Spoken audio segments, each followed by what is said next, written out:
Welcome, everyone, to the second episode of The Open Throne. I'm your host, Cole Houck, and today I'm joined again by Austin Greene. We'll be discussing a bunch of potential trade destinations and packages for Ja Morant. Austin, how do you think the Ja Morant 10 years in Memphis has gone so far? It's been interesting. A lot of ups and downs, with most of the ups coming early on and it being very downhill since then. He came into the league rookie of the year in his first season, two-time All-Star, arguably the most popular player in the league with his high-flying dunks and styles, and definitely the most popular on social media for a while. But then you had the controversies off the court, the suspensions, and really, I think it started going downhill after Ja Morant said, "We're fine in the West." I think that was really the start of things where it just started to go downhill after that. But then the 2023-2024 season, he only played 9 games. And then he had to deal with some injury stuff recently, and the shooting hasn't really improved. He's shooting 21% from three this season. He's never been a great three-point shooter, but it's only gotten worse. And that combined with his reduced dunk frequency has just made him a lot less intriguing of a prospect or a trade target, really. So I think he finds himself in a very interesting situation, as well as the Grizzlies organization as a whole right now. Yeah, I was really surprised to see the fall off of Ja Morant so hard. I mean, he had some flaws here and there. After the second season, I really thought he was going to continue to keep up climbing. I mean, he was like a top 15-ish, 20 player after his sophomore year. Yeah, he's seventh in the league in MVP voting. Yeah, that's unbelievable at that younger age. So it really is just surprising, but he's kind of done it to himself, like you said, with the little bit of injury stuff as well as the whole gun stuff. As far as Memphis getting a trade here, we heard from Tim McMahon pretty recently. He said that, quote, "It's reached a point where Ja Morant's career cannot continue in Memphis. Everyone in that arena, much less the locker room, knows that they want to get rid of him, and the feeling is mutual. And the Grizzlies, for trades, are looking for at least one first round pick and 8 potential Ja Morant trades. I heard that they were looking to retool around or rebuild around Jaren Jackson Jr. What are your thoughts on possibly wanting the Grizzlies to retool around Jaren Jackson Jr.?" I mean, it makes sense. We've seen the ceiling with this team and what they can do with Ja Morant. Triple J, while I do think he's limited in some areas, there's still a lot of growth potential because he's young. And you put him at a four next to Zach Edey at the five, and then you have different guards around them. I really like Cedric Howard and how he's been developing this year. And I think you get a few more pieces and you start to really build out around a kind of newer, younger nucleus. I think the Grizzlies greatly increase their ceiling as opposed to where they are right now. So a trade makes sense, and now's the time to do it if they're going to, even if his stock isn't high, based on what you just said. Yeah, I think first off, you were really excited about Cedric Howard going into the draft. He has turned out even better than I could have expected. I think you picked him up in fantasy, didn't you? I did, yeah. It hasn't paid huge dividends, but every now and then I'll get like a 20 or 30 point performance out of him. Yeah, he probably is. Is he top five in rookie of the year right now? Do you think? Probably at He's least got to top be. five, maybe top three, right? He's definitely up there for sure because he doesn't put up necessarily the gaudiest numbers, although they are still impressive, but just the impact he has on the game on both sides of the ball and shooting at such high efficiency. He's a guy that just contributes to winning, and there's not a lot of rookies that do that. Definitely. It's really tough. I didn't realize how difficult it was for rookies, especially analytically, to have positive on-off numbers and just contribute to winning and impact the game as much as somebody like a Cedric Howard would. So for our trades here, I drew up a few teams, mostly teams out in the East because you wouldn't trade within the conference typically. And the way I have it laid out is I have the actual trade on the trade machine, screenshot here. We'll put that in the video and we'll talk about it out loud for the audio listeners. We have caveats like we did with the Anthony Davis trade before in the last podcast, where we just say things that can change, what can be moved around in the trade and still make it work. We have potential starting five. So yeah, that would be impacted. We can, delve into the bench a little bit more as well if we wanted to for certain teams. And then why it makes sense for the team getting John Morant to do this and why it would not. Then also likelihood, me and him are going to grade it out of 10 for how likely the trade is we think to happen or not. That sound okay, Austin? Yeah, sounds great. Let's jump right in. Good, good. All right. So the first thing I have here is the least likely to happen. This one is the only three-teamer of the video. I wanted to make it a two-team trade, but there's a couple things that just didn't make sense. So for the audio listeners, we have the Grizzlies trading or getting Fred VanVleet, Zeke Naji from the Nuggets, Julian Strawther from the Nuggets, and Aaron Holiday from the Rockets. And the Rockets receiving Ja Morant, and Nuggets receiving Dorian Finney-Smith. So originally I wanted to do, like I said, a Grizzlies and Rockets trade, but Dorian Finney-Smith has been playing very poor this year. He's shooting like 25% from the field. He's been injured. He's 32 years old and is signed for another 4 more years. So he may not even be in the NBA when his contract is done. There's always a risk for that. So I figured the Rockets would not look to take in that. So I brought in the Nuggets because I figured Dorian Finney-Smith would be pretty good to play around Jokic. Maybe, tap back into his 3 and D ways that he's done before this year, the last few seasons. Be giving good shots in the perimeter, and they might be willing to take on the contract much more than a Houston Rockets team would be. What do you feel about that trade? Just first thoughts, Austin. I mean, I'm not opposed to Dorian Finney-Smith going to the Nuggets. I think Jokic really has a quality that allows him to level up his teammates. Guys just do better when they're playing with him because of the open looks that are generated. So I'm not mad about that fit there. I do think the fit with the Rockets is interesting. Obviously, they do need a true point guard at the helm if they want to be real contenders in the West this year, and Fred VanVleet is out for the season. So, in that regard, it makes sense. But I think there are some things practically with it where one, if not two, if not all three of these teams would not be a fan of that deal. Yeah, I'm a really big fan of Julian Strawther. I don't know how much he's going to do in the NBA, but every time he plays against the Raptors, or I see him in summer league where he plays more minutes, he's been doing really well. So it's for the Nuggets just don't play him for some reason. I really hope he can get to a spot where he gets minutes and kind of shows off the offensive potential that I feel like he has. For sure. He definitely has a lot of potential. The For the starting fives, be Ja at the one, Amen Thompson at the two, Kevin Durant at the three, Jabari Smith Jr. at the four, and then Singular at the five, like they've been playing. And the reason that I think the Rockets would do this is because, like I said before, Dorian Finney-Smith has been playing really bad. It looks like it could be a bad contract in a couple years. It may not be awful right now, but assuming he only gets worse, as he ages, may look rough in a few seasons. The Rockets would give them a really short, it's like in a short term, give them a real chance to contend. I feel like that's a lot of star power in a team. Yeah. And then after KD retires, however many years that is down the road, Ja Morant's still on the team while also having some young guys like a Jabari Smith and a Amen Thompson to kind of keep a young timeline going as well, closer to Ja Morant's age, less so with and Sengun, obviously, less so than a Kevin Durant. I also feel like Amen and Ja is a really fun backcourt. Could be dunking all the time, depending on what Ja Morant decides to do. So I would like to see that kind of selfish. I feel like that would be fun. But there's a few reasons why they would not do this trade, as for a lot of these trades there are. Whereas space would definitely be an issue. The Rockets were shooting the best percentage in the league for a while this season, but they've kind of come back down to earth on that. And that was also because they were taking the least amount of threes out of any team in the league. Percentage is there, but the quantity is not there. And I still think if you put in Ja Morant, I think it would mess up the spacing. It would also mess up team chemistry. They're a fairly young team, and they have a good chemistry now. Implementing Ja, it would just be kind of a tough thing to get worked up to, especially with the lack of spacing on the team. And John Moran is not really an Ime Udoka kind of player. That would be kind of interesting to see how that goes. And then lastly, I forgot about this. Fred VanVleet actually has a no trade clause. Yeah, so that make the So deal super unlikely. But also just looking at it from the shooting perspective and the spacing like you were talking about, Amen Thompson is a non three-point shooter, and Ja Morant is a really bad three-point shooter, and you can't be a serious threat in 2026 as an NBA team if your starting backcourt is 2 non three-point shooters. It's going to make life hell for Kevin Durant, for Jabari Smith Jr., and for Şengün. And then also you look at things defensively. The rest of the team has a lot of length, so in theory, they could cover for Jaws deficits the way they'd be doing for Red Van Fleet or they're doing for Reed Shepherd right now.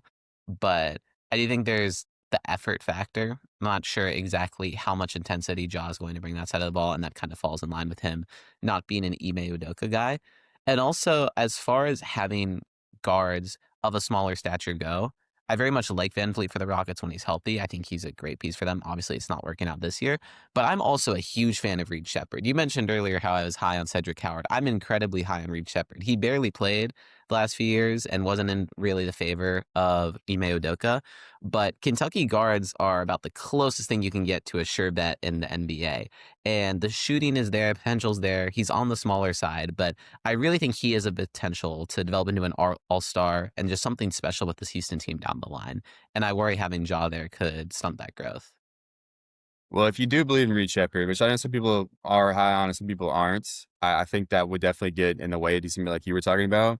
Yeah. I don't know that he's gonna do all of that. Talking about Reed Shepherd, but again, if you think there is a world where that happens, John Morant would get in the way 1,000%. So that would be pretty strong reason to hold off on it. And again, I don't really see a world where Fred VanVleet wants to go to the Grizzlies. I think I he's don't probably pretty either. happy where he is. Yeah, Yeah. so that is probably the biggest issue with this trade. And there's a couple other things too, but I thought this was at least worth mentioning. And I got a three-teamer in here, so I was pretty happy just to create that. Yeah. The next thing we have, this was actually your recommendation, was Mhm. a one-for-one swap of Darius Garland and Ja Morant. So before I get into it, what are your thoughts about that? How would that look for both sides? Well, I can't necessarily say it makes the most sense for both sides, but it was just something that occurred to me because it would be a relatively simple one for one deal. And both teams aren't necessarily happy with the way things are going right now. And I think it could be the shakeup that hypothetically both teams could want. For the Grizzlies side, you have Darius Garland. He's a steady playmaker, a better shooter, and I think would be a really good offensive facilitator for the group they have right now. And for the Cavaliers side, you're pairing John Morant with Donovan Mitchell, so you're making another explosive, high flying backcourt. And then you've got the length in the front court, hypothetically, to disrupt that with Jared Allen and Evan Mobley. So it would be an interesting deal on both sides. I don't think the Cavaliers would go for it. I do think the Grizzlies would definitely take this trade if they could. But I think, again, it'll come down to Jaw's lack of shooting and presence on the defensive end. That would be the reason why they turn it down.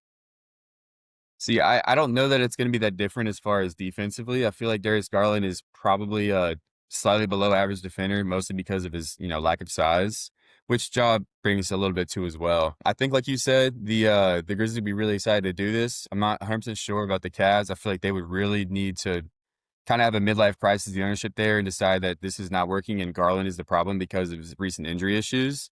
I think it'd be a lot of fun to switch up. And honestly, I like that you said we have another team. There's another parallel where not only we have athletic backcourts, which will probably be a pretty consistent pattern throughout these trade destinations, adding John Morant to your team, but it's another team that has the defensive length in the 3 through 5 to be able to kind of make up for the lack of defense on on the perimeter through the backcourt. Yeah, that's got to be something to consider. Definitely, definitely. So that's interesting that you point out those parallels.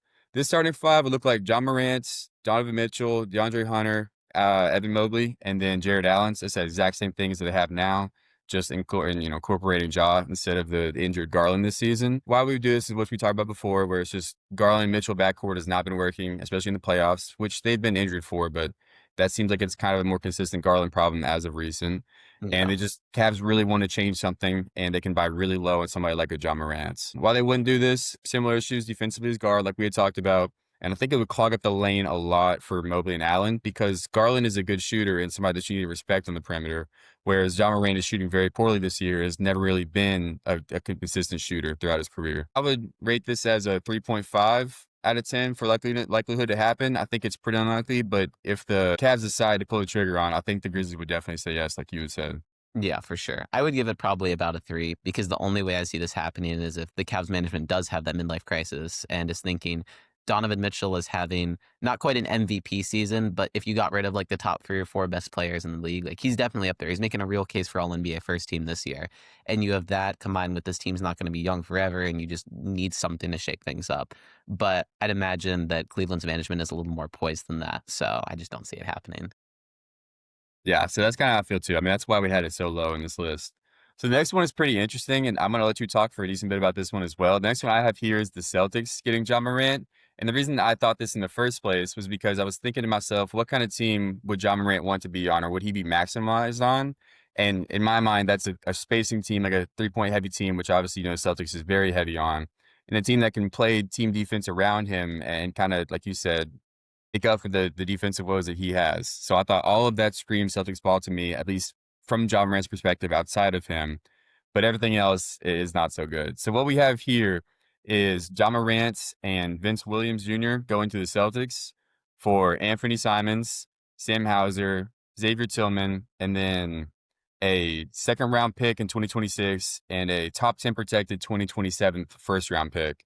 And before you get into talking, we can also include Bayer Shireman or Chris Boucher instead of Tillman because they're all, minimum or small contracts. So what are your first thoughts about the trade as a Celtics fan? Boy, I don't like it. I don't like it honestly. In theory, it sounds great having that high flying point guard in John Morant as the offensive orchestrator of the Celtics. I mean, this is a guy who averaged 8 assists per game at one point in his career. So in theory, there's a lot to like. And like you said, there's lots of good 3-point shooting around him. Very good team defensively. But similar to the way we said Ja Morant, we don't think he's an Ime Udoka type of player. I really, really don't think he's a Joe Mazzulla type of player in that regard. So I think culturally, it might not be the best fit. I think Brad Stevens is really not going to want to give up a first round pick on addition to all the other players you listed just to get Ja. I think if the Celtics are going to make a move at the deadline, it's going to be for an upgraded big man like a Zubac or someone of that caliber. I don't see it happening between him not really being a good fit, not really filling the void. I mean, yes, there's a void in terms of they don't have Drew Holiday anymore and Derek White isn't a true point guard, but there's just too much there that I don't like. And especially also giving up Sam Hauser, who's such a good 3-point shooter and an underrated part of the Celtics bench. Anthony Simons, I get giving up, especially because it has to make the money work. And we just brought him on realistically so we could trade him for something like this. But I really don't like giving up Hauser, and I don't think the pick is going to happen, which the Grizzlies are going to want and the Celtics are not going to want to part with, even if it's top 10 protected. That's totally fair. And like you said, I feel like Anthony Simons is really only on this team to make a trade happen. I mean, they gave him a 1 year, $27 million deal. That has to be incorporated into this. Yeah. I don't know about. I mean, I know Celtics fans are really attached to Sam Hauser. He's been there for a while. He's been doing really good for him. He plays a consistent role, adds to the 3-point shooting like you had talked about.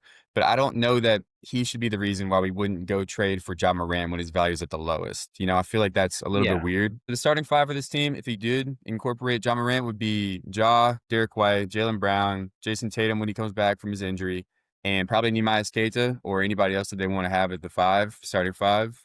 And then you'd also move Peyton Pritchard back to the bench, which is low key probably my favorite part of this deal is that you get him back in a 6-man role where he's very comfortable and is proven to be able to be so dominant off the bench and take people by surprise, every year up until now in his career. There's a couple reasons why to do this and why not do this besides just the Joe Mazzulla and Brad Stevens thing, although those are far and away the biggest factors, I would say. More so, I said before about putting Ja Morant next to a 3-and-D kind of minded team. I feel like that would go pretty well with his play style. But this year's pretty interesting because Jaylen Brown has been playing unbelievably good as the primary ball handler. And if you incorporate Ja Morant for the rest of the season, Jason Tatum comes back. You either have Ja Morant as the third ball handler or Jaylen Brown as their ball handler when he's averaging 30 points this year or 29 points per game this year and getting some assists as well. That's going to be pretty difficult to try and incorporate it back into. I would not like Ja would have to be like a 1A, 1B ball handler with Jason Tatum, I would imagine. And Yeah. that would put Jaylen Brown to third ball handler. And that's just with his uses being up so high and him proving that he can do it so far on a winning team this season, I don't know that that would make a ton of sense either. Yeah, that's fair. I think the biggest thing when I'm thinking about this trade, if I'm the Celtics front office, I'm looking not just at, oh, how do the pieces of this trade fit, but how does Ja work with this team long term? And in terms of this year, you have Tatum in theory coming back next month. We'll see, but that's an exciting development. But looking at the playoffs this year, does adding Ja Morant as my point guard really make the Celtics that much more of a threat to take the East and make it back to the finals than not having him? And while the guard depth isn't great, I do think that having him as the point, I don't know if it's going to make that big of an impact simply because of the shooting issues. And like you said, the defensive stuff can get covered up to an extent. And it's not like he would have to score a ton, but I really don't think that adding him is going to propel the Celtics to another level that they wouldn't be able to reach without him. I feel like there's better options, better things they can get with the trade bait they have right now, and better opportunities that exist out there. And then, like you said, on top of all of that already mattering from a culture perspective with him, it doesn't make sense to me. In theory, it does, but practically looking at it, I just don't see a world where it works. Yeah, I mean, again, I don't think this one's going to happen. I have it as a 4.5, which is a could see, but it's pretty unlikely out of 10. So I don't think it's going to happen, but I think it again. If I was John Moran and I was looking for destinations to go to where I think I could be used best, the Celtics would be up there. My only issue too was coming off what we said before is just that they have so much ball handler and so much usage already they need to give out to a Tatum and a Brown and a Derek White's. we got to talk about him much. It's gonna be a There's only lot, and one they like ball. I said, they might need roles instead of somebody whose usage is gonna be as high as John Morant would be, right? Yeah, definitely. I mean, I out of 10, I'm giving this trade a 1 in terms of it happening just because I really don't see the Celtics pulling the trigger on this. I do think, like you said, Ja would be very intrigued and open to a move to Boston, especially the opportunity to really have an impact in the Eastern Conference and make it to the finals potentially, but I just don't see it happening on the Celtics end. Yeah, that's totally fair. The next trade that we have here is my Raptors, and I got right now John Morant going to the Raptors for Manuel Quickly, Ochai Agbaji, and Grady Dick. And there's actually plenty of combinations you can do on top of Emmanuel Quickly and then a bunch of the smaller contract players. But the essential part in this would be getting rid of Quickly's contract, which is right now perceived as one of the worst contracts in the league, I assume, by most general managers and front offices. So it would be trying to get off him and to switch point guards. We might need to add a pick. I'm not sure what that would look like. I would probably assume to take on the contract. The Grizzlies want them to give up a first, maybe lottery protected top 10 first or a bunch of seconds. I don't know what the value is for John Moran. Based on the Trae Young trade, it's probably fairly low, but you can never really tell until the trade happens. We're not in the offices.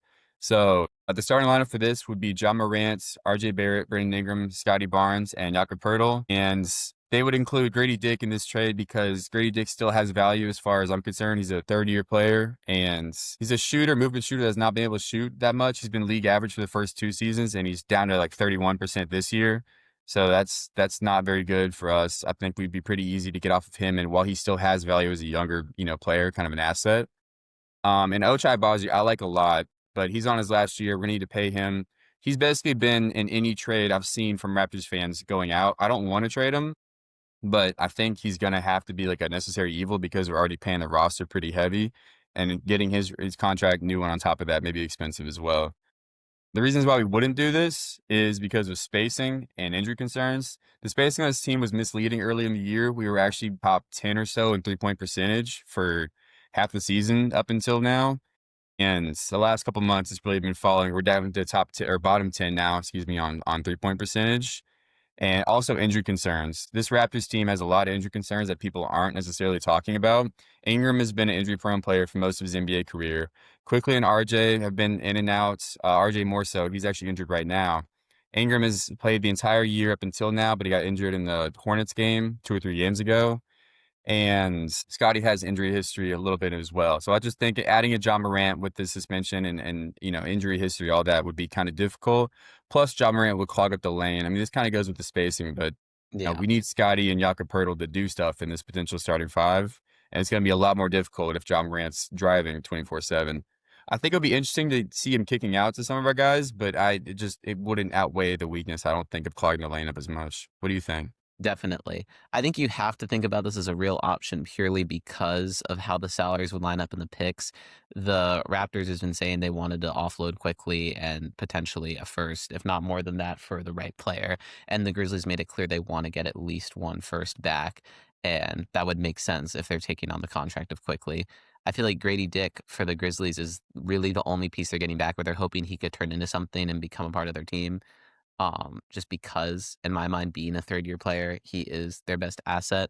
And I'm not opposed to John Morant on the Grizzlies, but like you said, there's the issues with spacing. I don't think those would actually be as huge issues, but I do think there is a lot of potential with injury between these guys. I think injury would probably be the biggest factor for this Raptors team if they made that trade, determining how far they may get in the playoffs or if they even make the playoffs if there's enough players injured.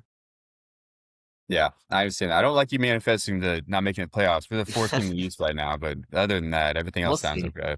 We'll see. Yeah. So we put this at a 5.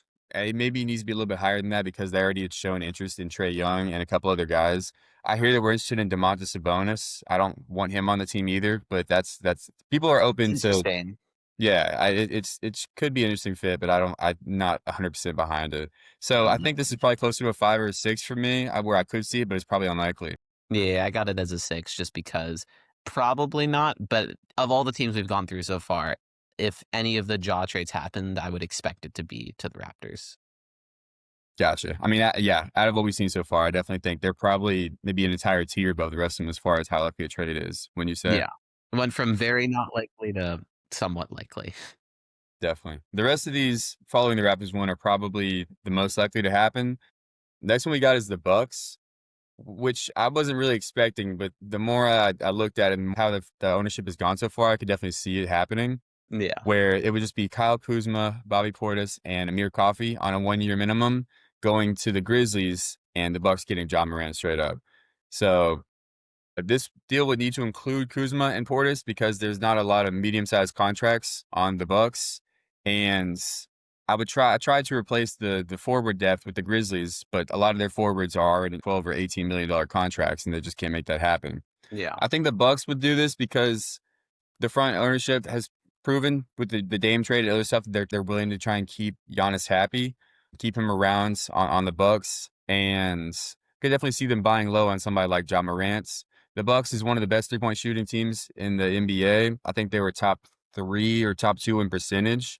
And if you watch them, you see them. They don't take many mid ranges anymore. They shoot a ton of threes. That could be really good for Ja Morant. Get some floor spacing around him and Giannis. Although that could be those two right there could be interesting with the spacing. Yeah. And the Bucks have already shown interest in trading for him as well. So again, I think that's pretty not likely to happen, but definitely more likely than the rest of them that we've gone through so far. And why this wouldn't happen is the Bucks maybe not giving up Portis. He's like a hometown kind of a Nas Reed guy, where they just really like him a lot. He's easy to cheer for Milwaukee. And this year so far he's shooting 46% from three. So he is a big reason, yeah, on why they're doing so good. And then also wouldn't have much forward depth. If Giannis goes down, who are you starting? Who are you playing in the 3 or 4 if Kuzma and Portis both are now in Memphis? So I would give this like a 6, similar to enough the Raptors one, where I think it could happen. I could definitely see it happening, but I think there are a couple that I like more. What are your thoughts on it? Would agree. I would probably give it a 7 just because this is a move I could totally see the Bucks making, but I can only see this backfiring. Seeing Ja Morant potentially going to the Bucks, you have an undersized guard that's supposed to be a star that you're pairing with Giannis. It sounds exactly like the Damian Lillard trade, and injuries foiled that one so badly. It wasn't purely injuries, there were on-court issues with their dynamics and how they played off of each other. But Ja, if he has another injury, and he's had injury issues he's been dealing with the last few years, then what are you left with? It's like you said, they're trading away most of their forward depth. So Ja goes down. It's Giannis, and you've got some shooters still. I mean, you've got Ryan Rollins, you got Kevin Porter Jr., you got Miles Turner, but you're looking at a very, very depleted team.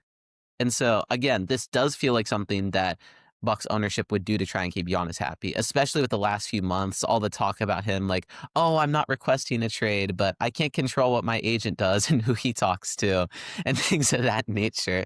Giannis, it felt like kind of has one foot in and one foot out depending on how they do. And I know he recently reiterated his commitment to the Bucks franchise as to how much he wants to be there for the rest of his career. But at the same time, a guy like him wants to win another ring. And in theory, adding a guy like Ja could do that. You got a big three of Ja, Giannis, and Miles Turner. But practically, I just see this going wrong in so many different ways. Yeah, I think another thing that you did not mention is that this team will be so much smaller. They may actually need a trade for like a 3 or 4 to kind of get implemented in the starting lineup, so they're not playing three guys that are 6'4" or shorter. Because I got the starting five here at Ja, Kevin Porter Jr., Ryan Rollins, or AJ Green, depending on what they want to do. Both those guys are 6'4", 6'5", or shorter, and then Giannis and Miles Turner as well, with very little forward depth, like I said before too. So there's defensive question marks. Obviously, you have Giannis and Miles Turner on defense, and that should be a really good kind of anchor. But one of those two guys goes down. Now you're playing a bunch of guards that are pretty good at defense, not anything special, and maybe even below average when combined. We like consider all of them together as a group. So I Yeah. think that would be a pretty big problem. I don't know that this is, especially if they get him for as cheap as I have in this contract here, where they don't give up any first. The biggest thing they're losing is Bobby Portis. Yeah. Like it's getting John Morant for Bobby Portis and Kyle Kuzma. It's not Well, like not they're that bad. losing a ton. It's not like they're salvaging their future for it either. So it's not terrible in this sense, but yeah, I don't know that it would work out otherwise like you were talking about. Yeah, I don't think so. Again, I could see it happening, but I can only see more bad than good coming from it for the Bucks. Definitely. All right, we got a couple more trades here. One I got here is the Timberwolves, and you just got to ignore the failed symbol. This will work in 4 days on January 15th. It is just because of Nas Reed signing his contract pretty recently. But we have John Morant going to the Timberwolves for Nas Reed, Mike Conley, Rob Dillingham, and Joe Ingles. And this is the only deal that I could get without giving up Dante DiVincenzo, would be him or Mike Conley. But I figured they would, if they're getting a point guard, it would make more sense to get off of Conley's 1 year deal at 38 years old and just, let him walk and go for Ja Morant. The starting five for this team would be Ja Morant, Anthony Edwards, Jaden McDaniels, Julius Randle, and Rudy Gobert. And I think it's really interesting because I feel like this is the contender that is the most likely to like, get a guy like a Ja Morant. They need a point guard pretty badly. Like I said, Conley is solid, but he's 38 years old. He won't be in the league in a couple years, and they're already playing him more than I want them to. I don't know if Ja is the answer next to these guys, but I really do feel like a better point guard is the only way this team gets better without trading a Julius Randle away. Yeah. So I think Ja and Ant is gonna be a really fun backcourt to watch, similar enough to what we're Yeah. seeing with Amen Thompson, but like even more offense. That'll be so entertaining, especially with Anthony Edwards taking so many more threes, last year and a half like he has been. But the only reason they would not do this is because I feel like the spacing has a lot of problems. You got Ja Morant and Rudy Gobert together is not necessarily a combination that you're looking for, even with the 3-point capacity Ant's been taking. And they would give up a lot of their bench depth, excuse me, for Ja Morant, mostly being Naz Reid and somebody like Rob Dillingham as well. They'd have a couple guards in there to back them up, but losing Naz Reid is the big one. They're losing some size off the bench. For So I can sure. see it being a 7 where this should be happening in theory, but the contracts don't work out as well as I thought they might. It might end up being a trade that like they trade, somebody else gets Ja instead of the Timberwolves because of the way the contracts are set up. Yeah. I would give this a 7 too. I think if you put John Morant on the Timberwolves, you will see them on national television basically every other night. Between the appeal of Anthony Edwards already and how the NBA wants to market him as like the next American superstar, and then you take John Morant on top of that too, even if he's not performing at potential right now, the sky is the limit, both for the Timberwolves and for NBC and ESPN executives around the league. Like that's just going to be such a fun pairing, and they've got a good team. They're I think fourth in the Western Conference right now. And I really like this for the Grizzlies too. When you look at the return they're getting, like you said, Mike Conley's probably going to be out of the league in a few years, but I think a change of scenery could be really good for Rob Dillingham. Naz Reid would be interesting since the Grizzlies already have Santi Aldama, they have Triple J, they have Zach Edey. But I do think he would be a very good big to fit in the rotations there, and Joe Ingles is a pretty good shooter. So I very much like that return for the Grizzlies. Schematically on the court, I do think there would be issues with Ja and Anthony Edwards paired together. But I could also totally see Alex Rodriguez and the Timberwolves owners going, imagine how many jerseys we sell, how many fans we get in seats, how much more TV revenue we get from having Ja Morant and Anthony Edwards as our backcourt. From a non-basketball perspective, you pull the trigger on this immediately because it's such a good deal from a marketing perspective. Purely from a basketball perspective and what the dynamic will be like on the court, you got to be a little bit more reserved about it. Definitely. If you were the Grizzlies, would you ask for a second or a couple seconds for a first round pick? Because I feel like Rob Dillingham may not be enough to get. Like, I don't know what John Morant's market looks like right now. I don't know if Rob Dillingham and some expiring or people that you don't really need would be enough to get him from the Grizzlies. What are your I thoughts mean, on I that? definitely ask for picks. If I'm the Grizzlies, I'm asking for probably a few first. I don't think I'm going to get it realistically, but when you're starting off negotiating, you got to ask for more than you want. And like you said, they are expiring guys. I very much believe in Dillingham's upside, but you got to prepare for, hey, what if this doesn't work out? I feel like there'd have to be at least a first involved if I'm the Grizzlies. But then on the other hand, I look at everything I'm giving up depth wise for Timberwolves, and I'm saying, hey, that feels like a lot. So it would be really interesting to see what direction that could go in. Definitely. I won't get too much into this, but I feel like if you're looking for good point guards to upgrade from Mike Conley, LaMelo Ball is also kind of an interesting name that people aren't really Ooh, throwing around. I feel like Rob Dillingham is kind of a Hornetsy kind of guy as well. So I if could see Rob that. Dillingham was in that, I feel like that would make a ton of sense. We'll get to that another day, though. Don't worry. Yeah, I was gonna say a LaMelo Anthony Edwards backcourt pairing would be really interesting to dive I into. know it's a fun idea, isn't it? And they, It they need to get is. rid of LaMelo in Charlotte. Every Charlotte Hornets fans I know is either like we don't need him or we need to get rid of him. That just see LaMelo and I've never contemplated that as an idea before. That's So just it's solid, isn't it? They're tall. They kind of take care of everything, at least offensively. It's I creative. worry about the maturity and the shot selection at times. Who else is getting the ball on the team? I think Julius Randle is going to be taking a lot less shots if that's your backcourt. I don't know that Julius Randle is okay with taking a lot less shots, to be honest. You've seen him play everywhere he's gone. He takes shots. Genuinely, those two guards taking up like over 50% of the team's usage. Hey, they need the usage to go down for Jaden McDaniels though. He's become a lot less Yeah. inefficient, or a lot less efficient because he's taking more shots. They need a solution because Conley's not taking That's those. true. But what happens when LaMelo and Anthony Edwards are facing the Thunder in the second round of the playoffs and they've got those dogs of guards on them? Like LaMelo's not used to being guarded by Alex Caruso in a high stakes playoff situation. He's not used to any playoff situation. So I do think there would certainly be a learning curve with that as your backcourt. That's fair. That's fair. But that's topic for another day. That So is, we can that get to that is. another time. The next trade Yes. we got up here is the Miami Heat. This one's pretty interesting because it's fairly similar to the Trae Young situation, I do believe, as far as just trying to get rid of players that are on, expiring contracts for a guy like Ja Morant. So what we got right now is Ja Morant going to the Heat by himself in exchange for Terry Rozier, who I don't know if he can get traded or not. That's kind of a whole other thing, Yeah, but his situation's up in the air. we're gonna assume that he can get traded. Simone Fontecchio for 1 year, and Nikola Jovic as a young asset who is on contract for 3 seasons. So if they want to get off of John Morant's contract, they decide that this is not, it's not working out, and we don't want to pay him for the next 3 seasons. They give him up for very little, similar to what the Hawks did with Trae Young. And he can add Jovic, or they can do a pick instead of Jovic because Fontecchio and Rozier work out salary wise.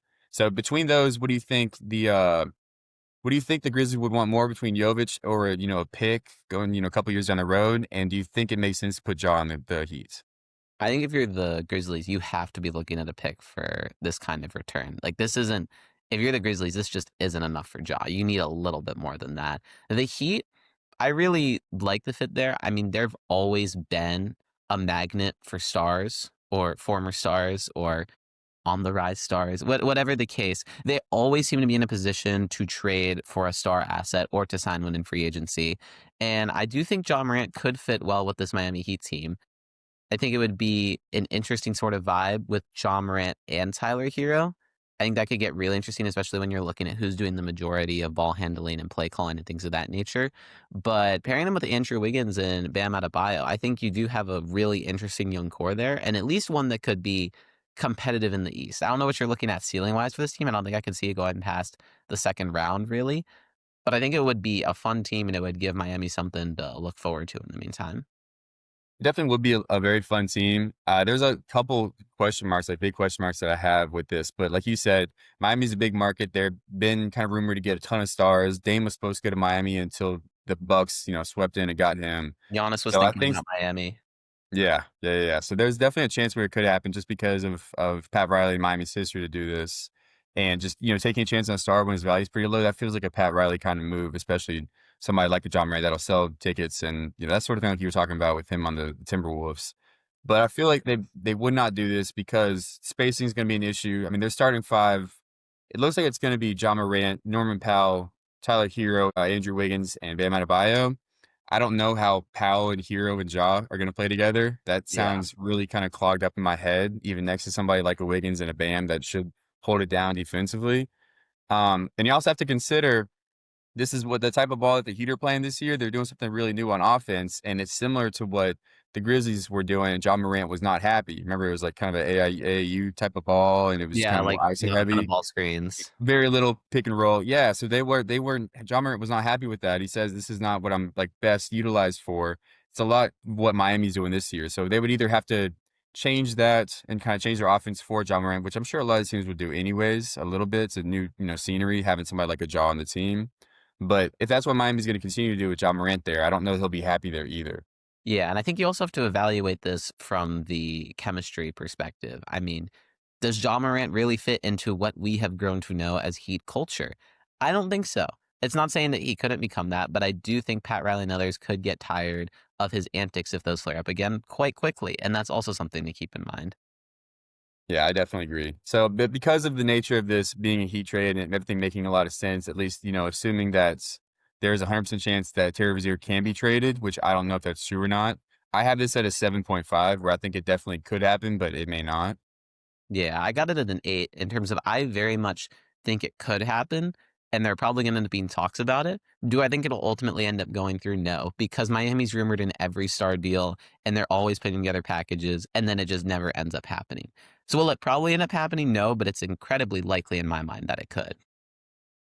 Yeah, I tend to agree with that. And this is the last trade we have here. This is my most favorite trade. It is Ja Morant going to the Phoenix Suns, and a really simple 2-for-1. Jalen Green and Nick Richards going to the Grizzlies, and Ja Morant going to the Suns. I don't know if Suns fans are willing to give up Jalen Green so quickly, but it wouldn't Yeah. surprise me.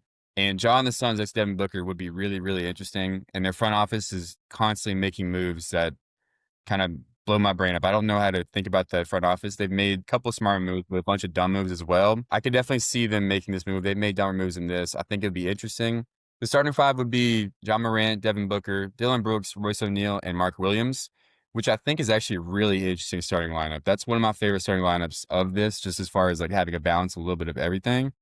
And the main reason why they would do this is because Colin Gillespie is not the long-term point guard solution. He's been playing really good. He's been playing a good role for what they need him to do over there, but I don't see him being the starting point guard of the NBA for the next 5 years down the road. I'm not sure what the team direction is. I would have told you they were going to trade Booker at the beginning of this year. Beginning of this year, I would have told you that by the trade deadline at the end of this season, they were going to trade Booker and go into a rebuild, try and get picks. They started winning. Jordan Ott's a great coach from what it looks like so far halfway through the season. And if they want to continue to win, which this front office will probably want to do, buying low on a star like John Morant seems like a really easy way to do it. Plus, you'd be reuniting John Morant and Dylan Brooks like we had on the Grizzlies days, which Yeah. I think is pretty fun too. What are your thoughts on that? That would definitely be a fun storyline. And honestly, I'm a fan of this trade because I'm tired of the Phoenix Suns having like 20 shooting guards on their roster.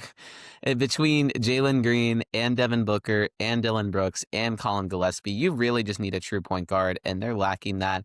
And John Morant, even though he is having the down season, he fills much more of that traditional role. And so, yeah, Jalen Green, I can see Phoenix not wanting to part with him, but I could also see the Grizzlies very much being okay with that as the center of the exchange between those two players, because you get someone who's up and coming, pretty promising, and still has a lot left in his game that he can still grow, and relatively young in the scheme of things.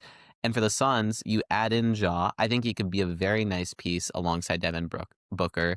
He has that established chemistry with Dylan Brooks, and I think you give the Suns a little bit more of a direction. I don't think it's truly enough to compete with the big dogs in the Western Conference, but I do think this is a move that could truly make both teams better, which I think is the first time I'm saying that with all the trades that we're looking at.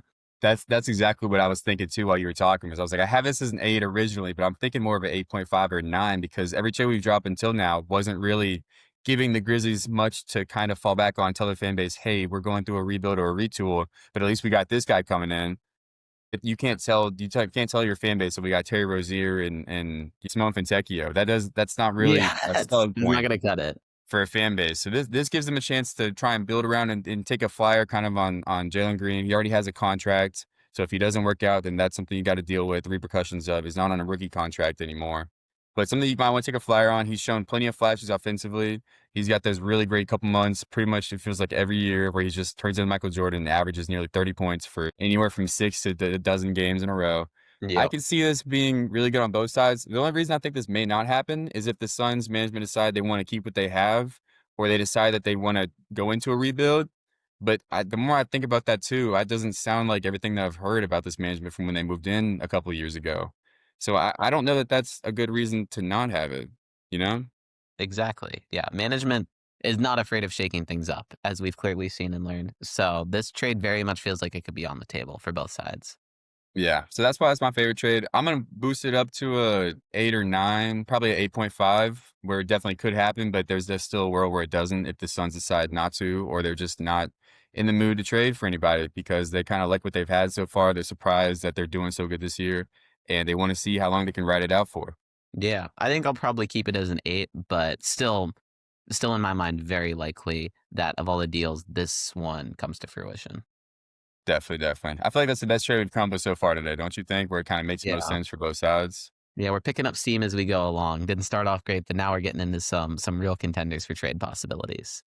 For sure. Do you think he gets moved the deadline, or do you think they move him after when the year's over? What are your thoughts on that? I feel like he has to get moved at the deadline based on everything we're hearing. Like Tim McMahon saying that this is a situation that isn't repairable. Ja wants out. Memphis wants him out.